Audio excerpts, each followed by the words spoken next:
Yep, we're live on YouTube. All right, very good. And 2, 1.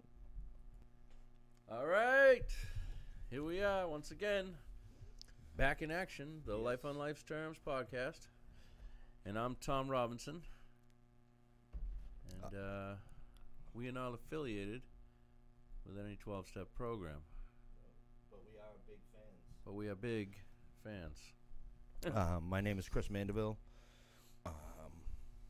I am a heroin addict in recovery. Oh yeah, me too. Jeez. Jeez. Yeah, we got away from saying that, and I don't know if people were wondering that, but we are here at a New Way Recovery Center in Quincy, Mass. On Quincy Ave. Lots of resources here. I was actually here last night for an amazing meeting. Oh, you were? Yes. You can find us on LOLTERMS.com. Please subscribe. Please like and subscribe and share. We are on Apple Podcasts as the Life on Life's Terms podcast. And Google Play. Same thing. You have to download a player if you have Google or Android phone. Download the Google Play podcast player, and then you can search that. And some of the players didn't have us on there. I know I'm going to get to the bottom of that, but Yeah. I actually found us on my Amazon Fire Stick too. Oh, really? Which was pretty cool, yeah. Wow, that's very I could cool. watch it right from my bed or Nice. whatever. And so, anything else we have to talk about? Any other events? No. No. All right, so tonight we have Kayla. A friend of mine had reached out because, we always say that we want to come at this from different angles. And not everyone that we have on here is in recovery. And Kayla is one of them. But her life has been affected by addiction, substance use disorder, whatever you want to call it. And she's going to share her story with us tonight. Yep. So So thanks for coming on. yes, Yeah, we thanks for appreciate having it. me. You're young. I think a lot of people out there need to hear this. Al-Anon people, please share this. Yes. Please point people out. ACOA, adult children, all that stuff. Yeah.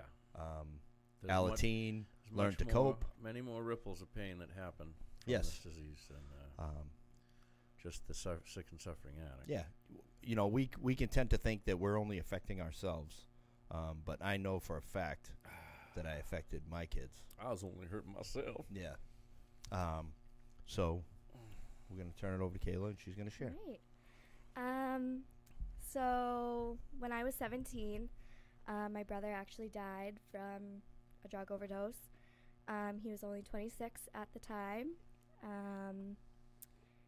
It's been very hard since he died. And now, was that at home? So he lived in Amherst Okay. at the time. So he actually was at a halfway house. He broke curfew. They asked him to leave. I'm sorry, he was only 26? Yes, he was 26. Okay, how old Yeah. were you? I was 17. I'm 20 now. 17, Yeah. Okay. So he was in treatment out in Amherst. Yeah. And he broke curfew. They told him to leave. He had nowhere to go.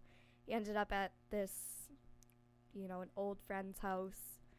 And that's where he stayed for his last couple of days of his life. An old friend's house in Amherst? Yes, in Amherst. Hey. Somewhere out there. So he had gotten kicked out of the halfway house. This kid that he knew said he could stay with him, and Yeah. probably wasn't doing the best thing. No. Do you have anger towards that person? No. It was his choice on where he was going to go. Yeah. More so, I have anger towards the halfway house. I think if people are out there and they're really trying to get help, why are you gonna kick them out because they broke curfew? I mean, I understand rules are rules, but instead of, oh, you broke curfew, you have to leave, say you broke curfew, so tomorrow you have to scrub toilets. Right. Like, you See, know, that's give him the place punishment. that we went through was That's what you was would've been something doing. like that. Yeah, You know, so, like- you know, I think that's just, I think it's better, and I think that's how it should go, instead of, oh, sorry, I know that you're trying to get help, but now you need to leave. Take your pass away. Yeah. Yeah. If, like if a person is using around the presence of other people who are trying to stay sober, Oh, yeah, of course, that's definitely. a different story. But Yeah. the curfew thing, someone made a mistake, Yeah, yeah, and maybe they probably feel terrible about that. I'm sure, or right, maybe yeah. yeah, but possible. ultimately now, like, for being late, he paid the ultimate price. Yeah, You know, yeah. if you want to get down to it, Right. you know. Yeah. And I can understand your resentment and anger towards that treatment facility. Yeah. So okay, now he's out there. Did this kid call you guys or? No. The story of how we found out he died is actually kind of crazy.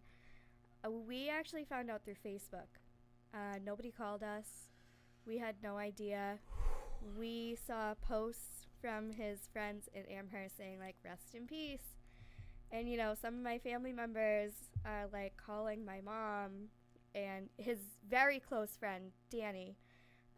They were friends since they were in preschool. You know, he's like, I'm seeing all this stuff on Facebook. I really hope it's not true.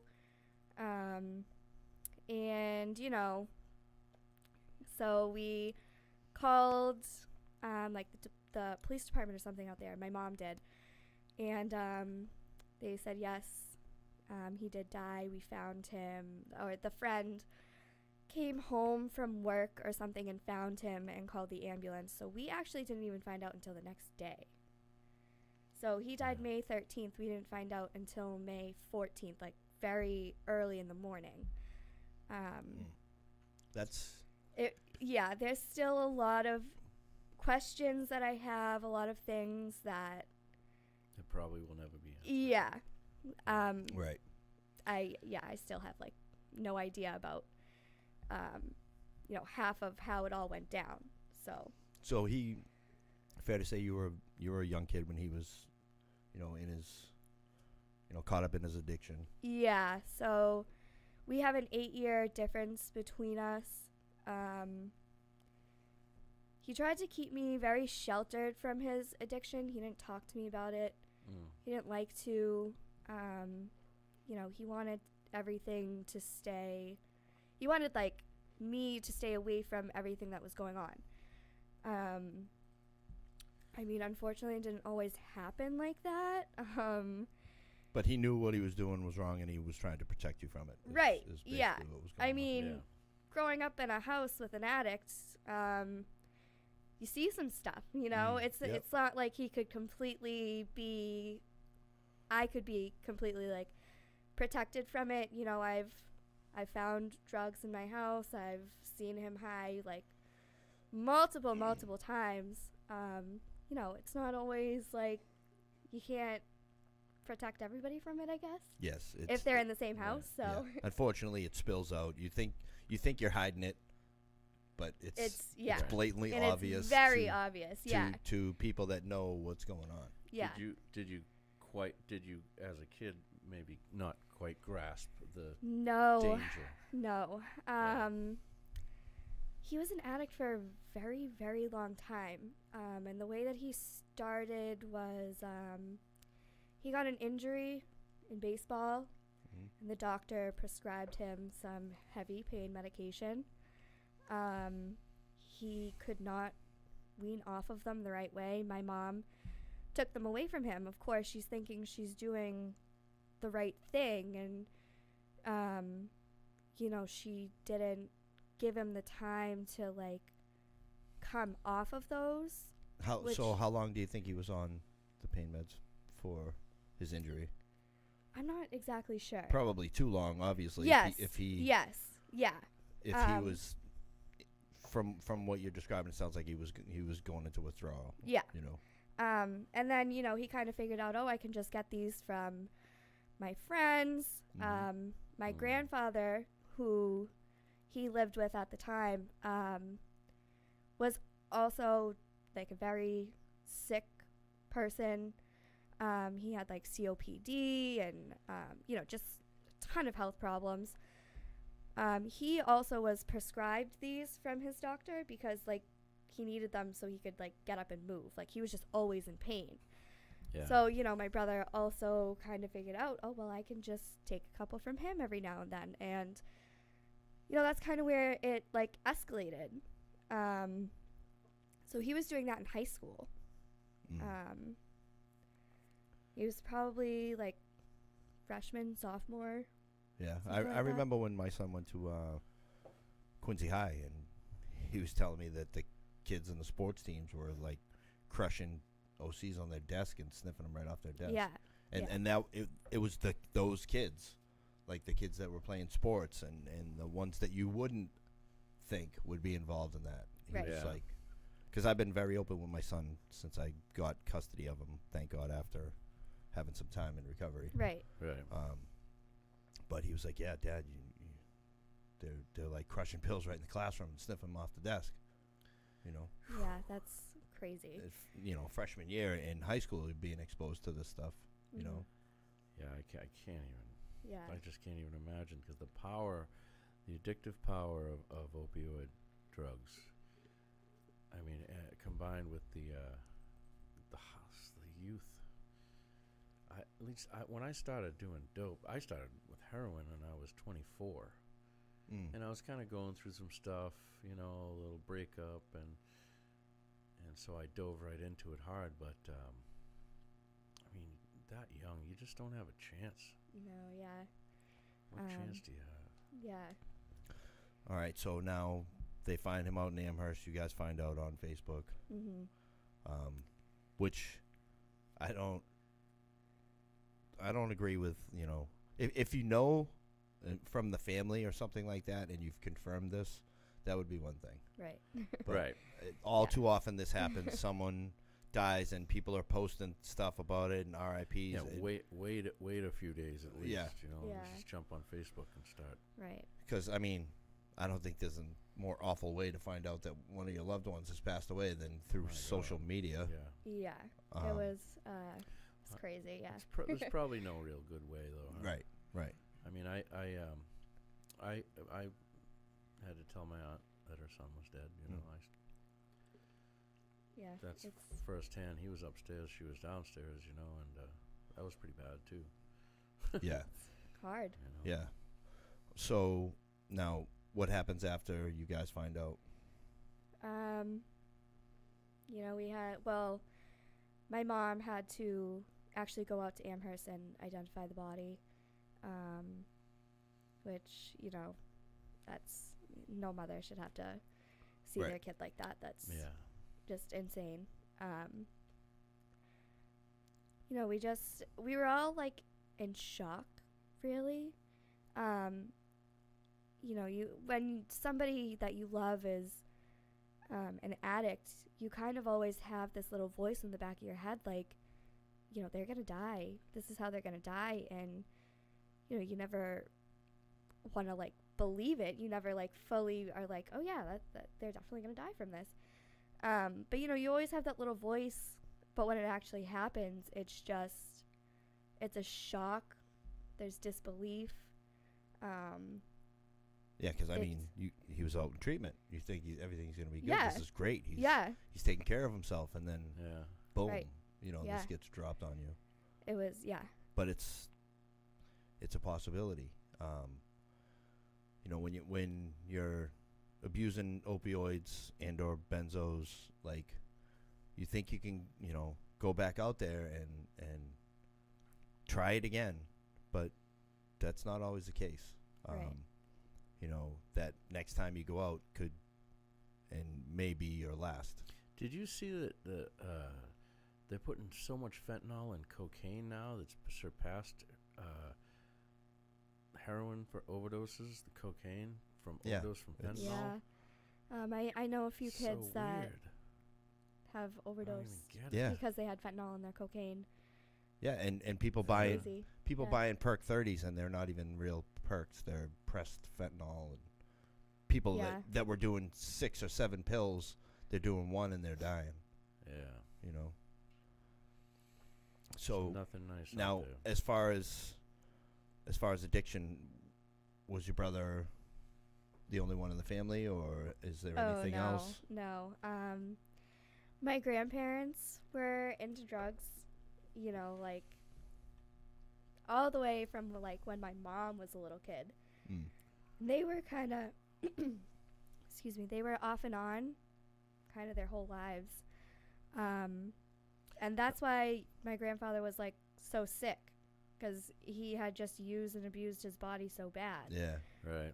Now, were there was like the hippie generation, you think? Yeah. Yep. Okay.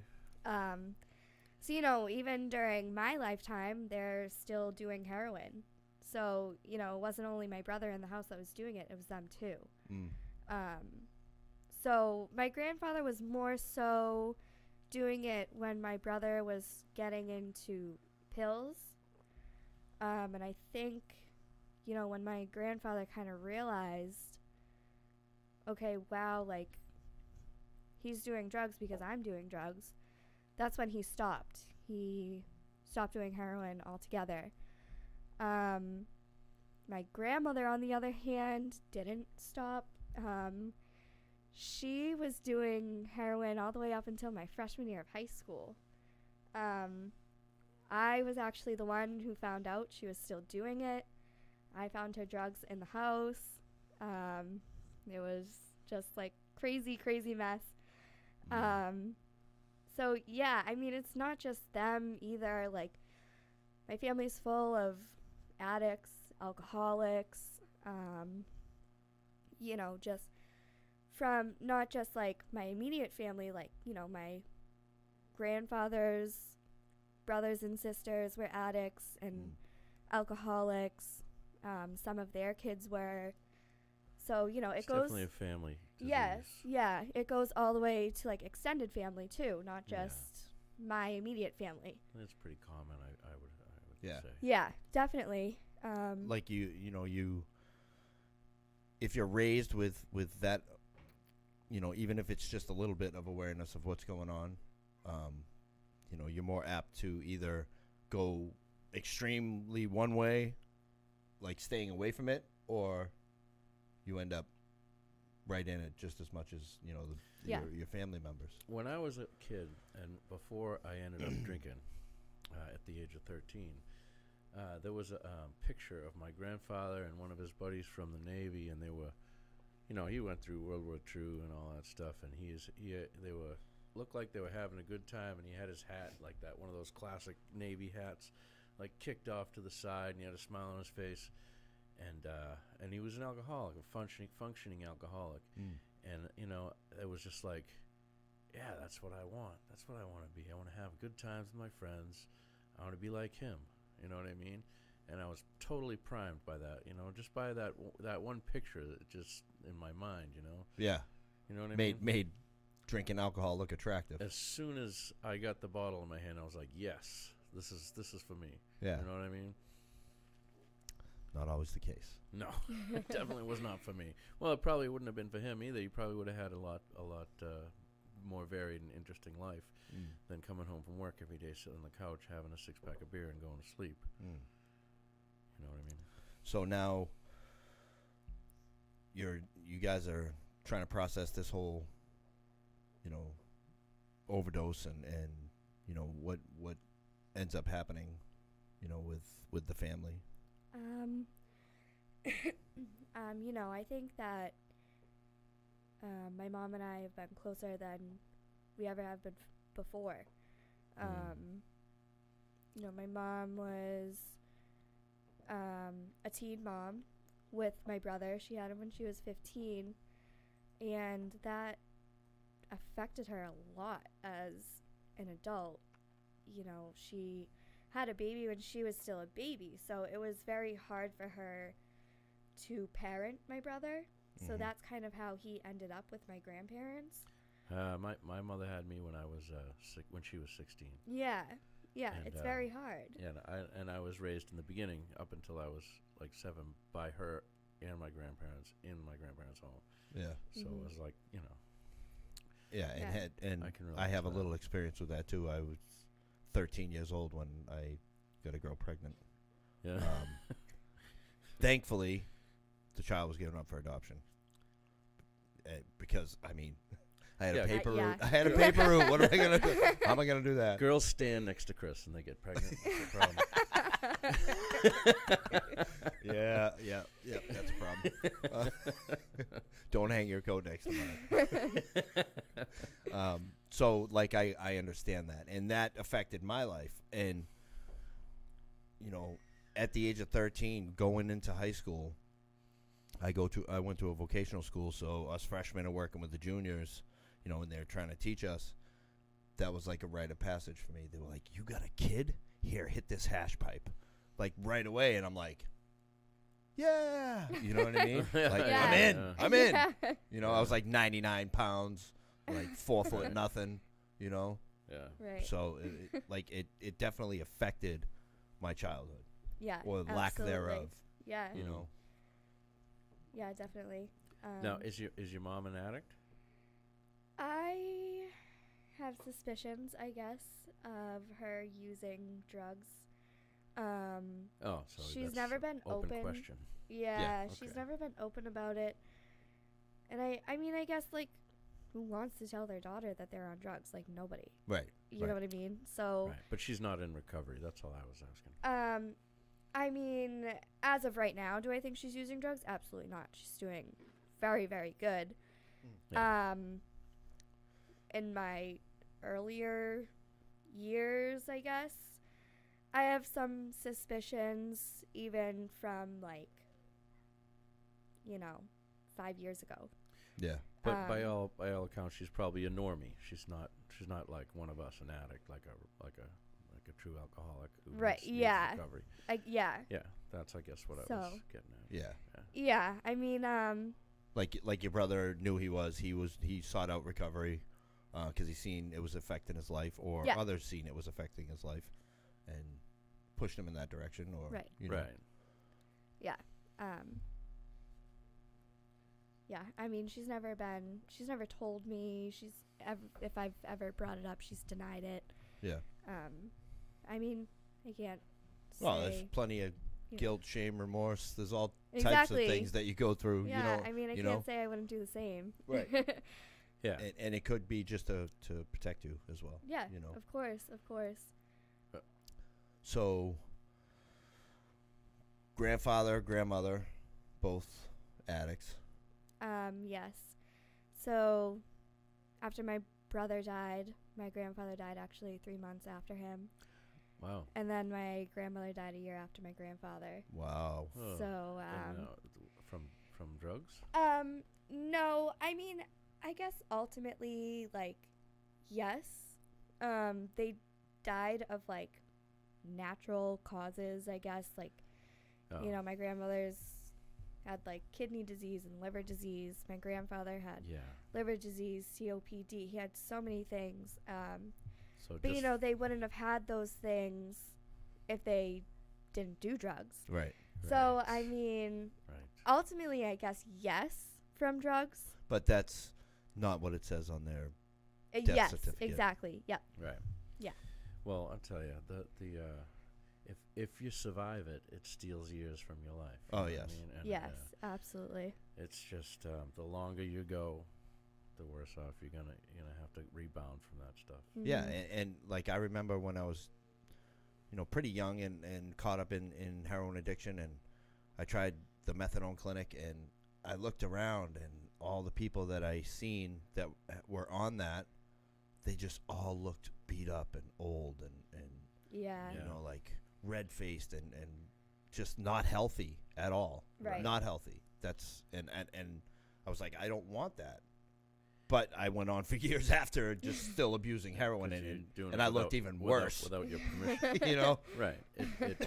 All it does is it takes time from you at the time. You just chase that high forever, and then it ultimately takes your health. And even So- if, So 3 people within 16 months, Yes. pretty much. Yep. Mm-hmm. So your brother passes away, 3 months later your grandfather, and then a year after your grandfather, your grandmother. Yeah.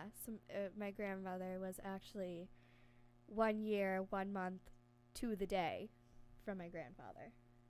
Yeah. Wow. Yeah. And now, how long have they been together? Do you know? My grandparents, like, over. Forever. Yeah, forever. Like, Forever. my grandmother was like 18 when she met him. So, yeah, they were together for a very, very long time. And, you know, my grandmother knew about all of her health problems. And she was, you know, she had kidney disease, so she would go to the doctor and stuff for that. But after my grandfather died, she just kind of gave up on herself. Yeah, I mean, when you're with someone that long, you know, Yeah. it's kind of like it's like you die of a broken heart. Yeah, you know? yeah. Yeah, that's what they say. And also, ultimately, your body just. He was like so sick. She was his caretaker. Yeah. So when he died, it was kind of like, well, what do I do now? Yeah, now I got nothing to do. Yeah. Yeah. So she just kind of like sat at home all day, like she didn't have anything to do. I got her a dog so Yeah. she wouldn't be lonely, but Yeah. yeah, well, no, she was. when life loses its purpose, the mind has a lot to do with keeping us going. Yes, Yeah. You know what I mean? absolutely. Like this guy Viktor Frankl wrote this book about the Holocaust. He went through the Holocaust as a psychiatrist, and he said the people that survived were the people that had a reason to survive. Like they were gonna see their wife again, or they were gonna, you know, do something. Get back at with the their end. kids. Yes, Yeah. something was gonna. They had a plan, and they're the ones who survived, and the ones who didn't survive were just the people who were just like give up. Yeah. Yeah. Mm-hmm. You know. So, what do you think? Do you feel angry? Because No. I mean, that's a I lot of don't, loss yeah. and grieving in a very Right. short Yeah. time. Like, Yeah. how do you even? You're not even processed with one, and then you know there's two Right. more. So I was actually living with my grandparents for, you know, when I was 15. That's when I like officially moved in with them. But you know, I was very close with them throughout my whole life. So, you know, when my brother and my grandfather died, it was like, okay, my grandmother is like the last one that I have. My relationship with my mom at that point wasn't great. We were working on it. But it wasn't what we have now, I guess. You know, I felt very like, you know, my grandma was the only one I had. And, you know, when I got the call that she was in the hospital and that she wasn't doing well, it was like my whole world like completely tipped upside down. It was like, I live with her. She supports me. She's the one that feeds me, puts a roof over my head. Like, Right. what am I going to do now? So now the Like severity of the abandonment. situation. Yeah. So it was like it just all came down at once. Like, so what originally happened was she actually fell down and she broke her hip. So she had like hip surgery, and then she was in a rehab for like physical therapy and everything. And then one day at the rehab, her heart rate was very, very low. So they brought her to the hospital, and then while she was in the ambulance, she coded. What's that mean? Like she Flatline, pretty Yeah. much. Oh, really? Yeah. So she was she was like rushed to South Shore Hospital. For whatever reason, she put me as her proxy. I was like 18. So now I was you're her healthcare proxy at you're 18. and you're to make the decisions on her So end of life care or So I'm know, getting all pulling these the plug phone or not pulling calls the plug. from like these doctors saying your grandmother's not in good health and, you know, blah, blah, blah. Like, you need to come get her. And I'm like, oh my God, like she has 4 kids. Why am I the one yeah, right. doing this right Wow. now? So, That's a lot. yeah, I actually had them like call my uncle.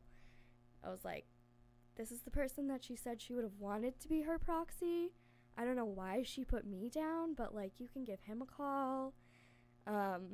Yeah, I mean, because you're 18, you know. Yeah, yeah. You know, you're I don't really know what she was thinking, but that's just it. She may not have been, and Right. you might have been Yeah. the only person that popped into her head. yeah, Right. Exactly. And who knows if she was in during active addiction at the time when she wrote that down. yeah, Then she could have just been thinking about herself and just wanted to get the paperwork over with. right, yeah. You know.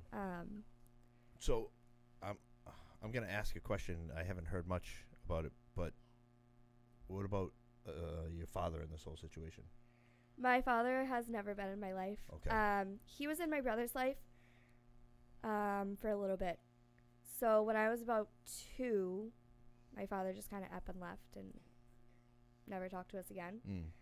And that's another thing that my brother had to deal with in life was abandonment from him. Right. You know, he just up and left with no explanation, a phone call here and there, and then that was it. I haven't heard from him at all. I haven't seen him since he left. So it's been 18 years now. Wow.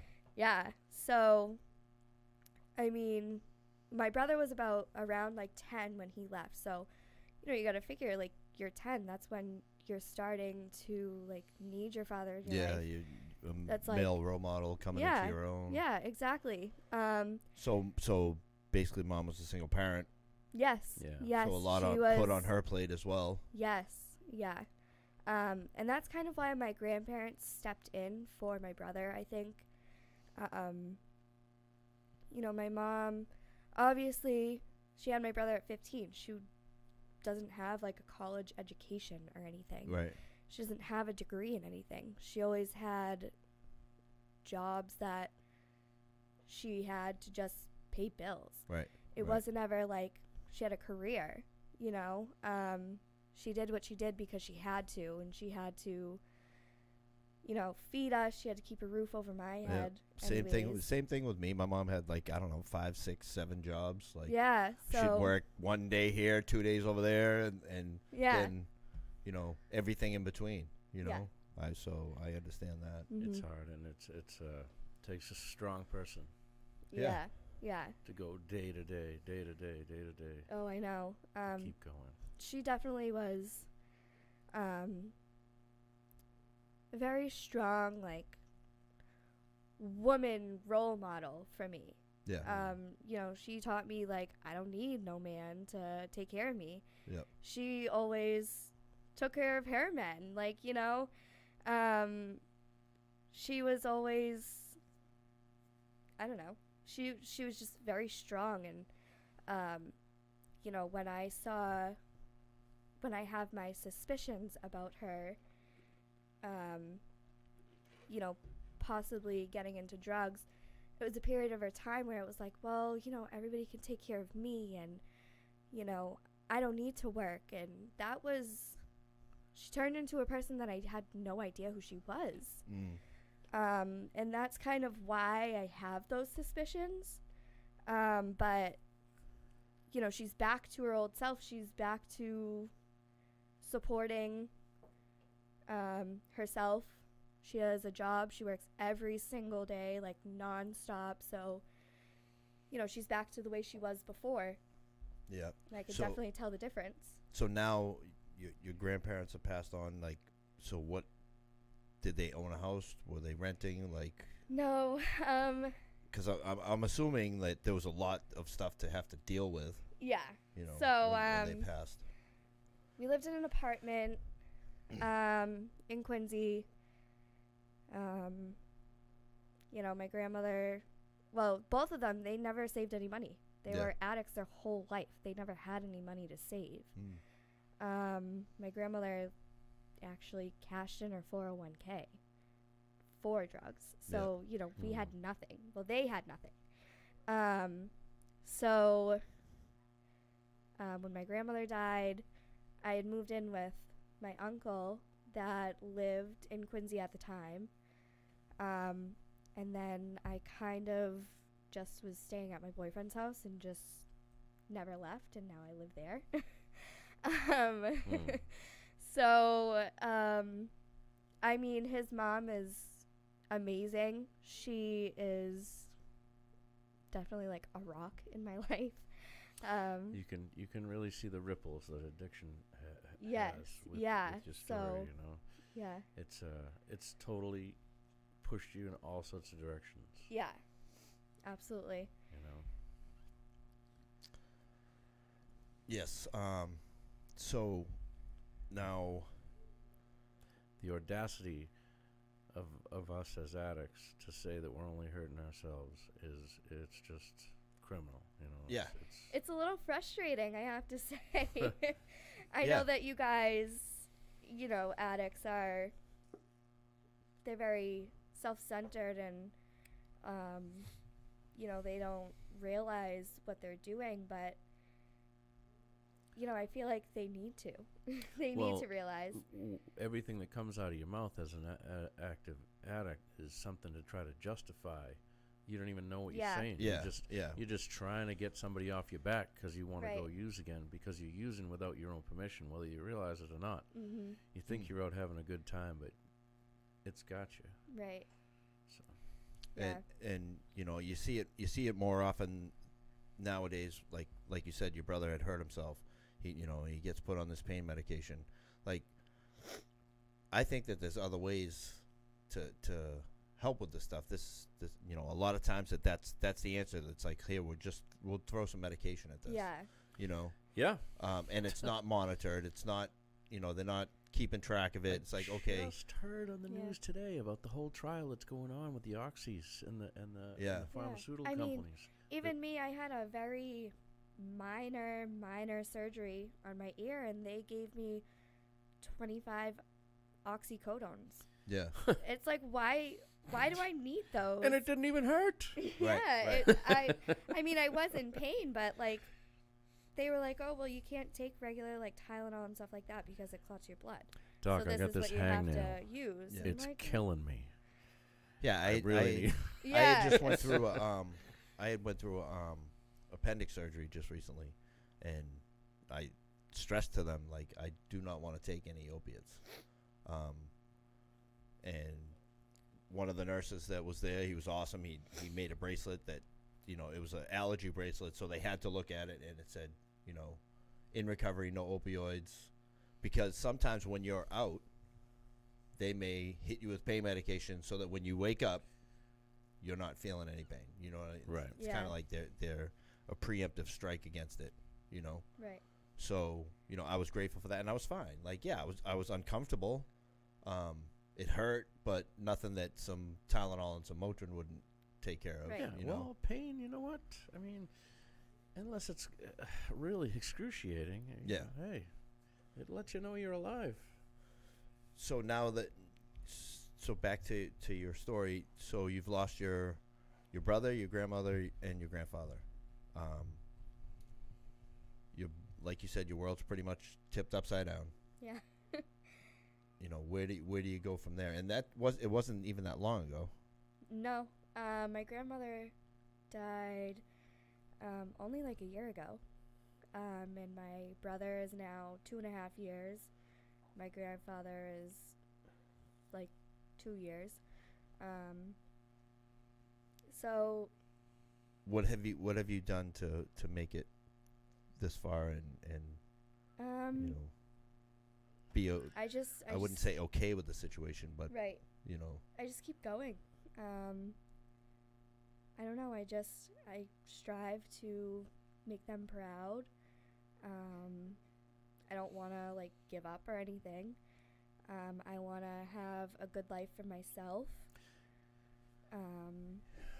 That's the best thing you I can don't do. know. Yeah. yeah. Yeah. And you know, stuff like this, like sharing your story, because you had shared it somewhere else before. Yeah. I went to my old high school, North Quincy High School. I'm very close with one of the teachers there. She's like the person that got me through high school. Yeah. She, you know, had me come in her class and share my story. And it was a great experience. It's like, it's therapeutic almost. Yeah. To just be Yeah. able to talk and people listen.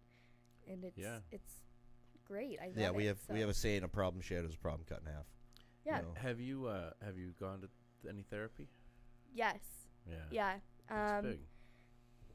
I was in therapy, before all my losses, because obviously I was dealing with a lot. I had active addicts around me all the time, and it was very hard to see that. So I was in therapy for that for a while. I still go to therapy every once in a while. I've dealt with a lot of depression, a lot of anxiety, just because of the constant stress that I was under at home. Yeah. Yeah. And, so, I still go. I still struggle every day with depression. I'm not going to sit here and say, like, no, I'm fine, I'm cured. Well, that's the thing, you see, and I have mild depression from time to time. What depression can be, from what I understand, is anger turned inwards. Yeah. So you don't want to be angry at anybody, especially people that are gone that you loved. Mm-hmm. And so instead of getting outwardly angry, you suppress it and it goes in. And that's not healthy. That's depression. Yeah. So you might want, there's stages of grief that you're supposed to go through. And I know, if anything I know about feelings, is that you got to feel them. You got to feel all the feelings. Yeah. You got to get them out. Definitely, yeah.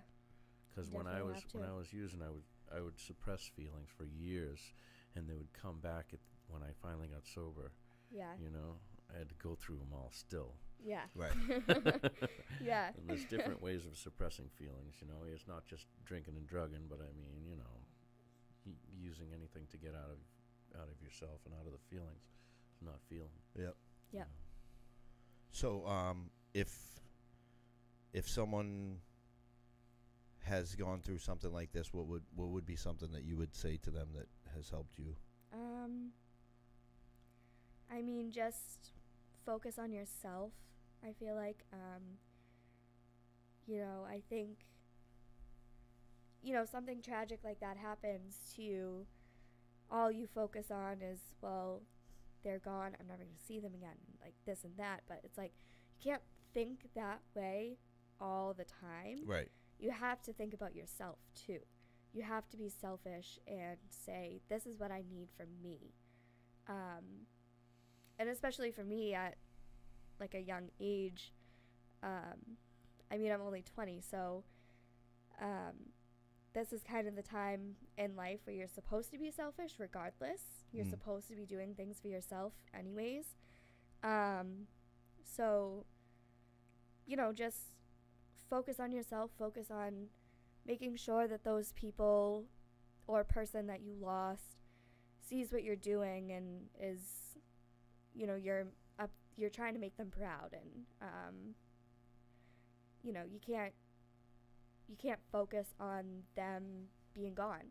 Yeah. They're gone. There's nothing that you can do about it. And as sad as that sounds, you have to move on. Yes. But you can also, basically what you're doing now, not let these people have lost their lives in vain. Right. Yeah. Yes. Although it is extremely negative, you can turn it into something positive. Yeah. There are a lot of groups out there and organizations that can help you with this. I know Learn to Cope is a great organization for people who have lost people in addiction or people who have, family members in addiction. Al-Anon, ACOA. Yeah. For me, when you're speaking, I can hear the pain. I can feel that you're in pain. Yeah. And if anybody's out there and they're thinking about going back out or they're using, you just think of the person that you love the most and know that you could put them through that pain. Right. Yeah, I want to spread my brother's message because I want to make sure that no other little sister has to feel what I feel, or little brother, or whoever it is. I don't want them to have to go through this. Mother, father. Yeah. Yeah, and like I say all the time, that's why we want all types of different aspects from about addiction on here. We're looking to get first responders, police, the people that have to deal with us. Right. I'm going to address something here real quick. There's a woman who made a comment about me joking about having a child at 13. It's not a joke. I'm sorry if I offended you by that. It was a very long time ago, and it pretty much catapulted me into my addiction, so I don't think it's a joke. Did I speak about it lightheartedly? Yes, I did.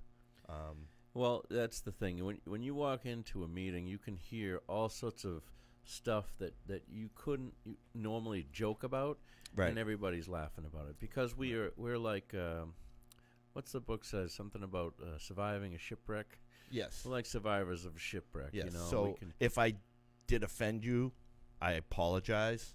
But it is by no means a joke to me. None of it truly is a joke. No. However, we can joke about it now. And this is a recovery podcast. It's kind of, it's something that I still deal with today. Being 46 years old, so I wouldn't say that, it was a joke. Did I? At the time, I bet you it certainly wasn't a joke. No. No. I was stuck in counseling. I was stuck in all kinds of things. I was 13 years old. I didn't even know how to do what I was doing, obviously, because the results were not what I had expected at all. Expected. Yeah. You had no idea, right? And so that's the thing, and please try not to take any offense to what we say. We're not like professionals here. No. I'm trying to help in any way we can. I'm just a blue collar guy. You know what I mean? Yeah, we both have jobs, and we're not getting paid here. Yeah, so. Just trying to bring awareness, and that is just part of my story. Yeah. I mean, I feel like if you can't laugh about your story, yeah, you're just going to be miserable all the time. you had said that your mom was a teenage mom. Yeah. So like I identified with that. But again, if I offended you, my mom I was apologize. a teenage mom too. Yeah. And so. look where we ended up. You know what I mean? Yeah. So my mom is the strongest person I've ever known. Yeah. Exactly.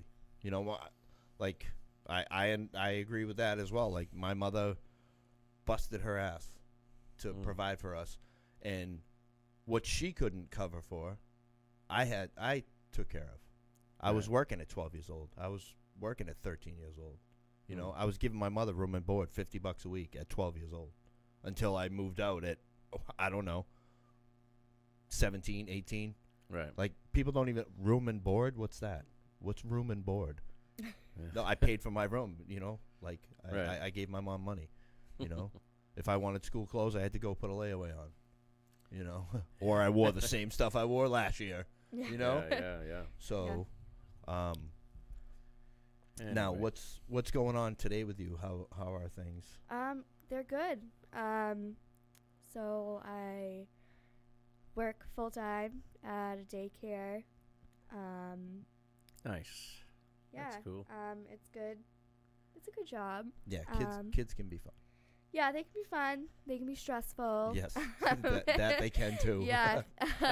No, it's good. I'm trying to focus on, what I kind of want to do for the rest of my life. It's definitely not a preschool teacher. I know that for sure. Right. Whoever can do that, God bless them, because it's a hard job. I've only been doing it for a year, and I'm already, burnt out. Actually, before I came here tonight, I was at my daughter's school, and we were doing bingo for books. And it was a bunch of preschoolers, and it was a riot. You know what I mean? Because they're not doing numbers; they just everybody wins. Yeah. It was the alphabet. There was 9 blocks. You know what I mean? Like, you're gonna win, and like you could see the disappointment in these little kids' faces. Like, I didn't get the X. Like, But it's like, hang on, kid, because it's coming. Yeah.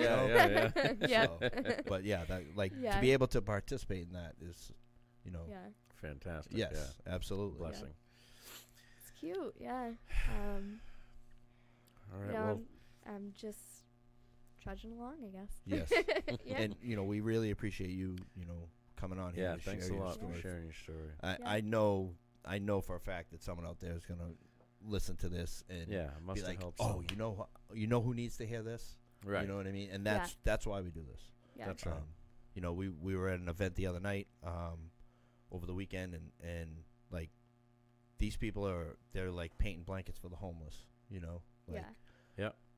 the connections and networking that we've done through this and with this, like, you know, if there's something coming up and you guys want us to be there, like, let us know, message us. We do live events. Yeah, it's not that difficult to broadcast live from somewhere. All we need is internet connection and some power. Yeah, and Pretty we were much. broadcasting live, and there was a DJ going on at the same Yeah, time. and it actually worked out sounded pretty good. Yeah, It sounded good. You Yeah. know, we got music jamming in the background, but you could still hear the speakers. Yeah, you know. for a couple of junk boxes, we did. Yeah, pretty it was, well. yeah, it was pretty good. So, All right. Well, thank you again, yes, Yeah, thank you And, for we having appreciate me. you coming on. everybody. Thanks for tuning in.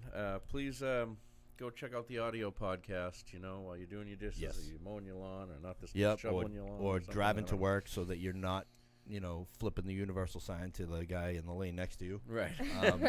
But once again, Serenity now. Yeah, LOLTerms.com, Apple Podcast, Google Play, like, Facebook share. group.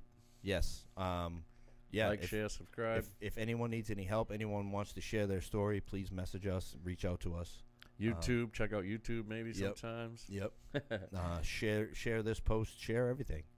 Yeah. Share it all. Share and share alike, I Yes. always say. Yes. All right. Share and give a like. All right. Peace. Thank you, guys.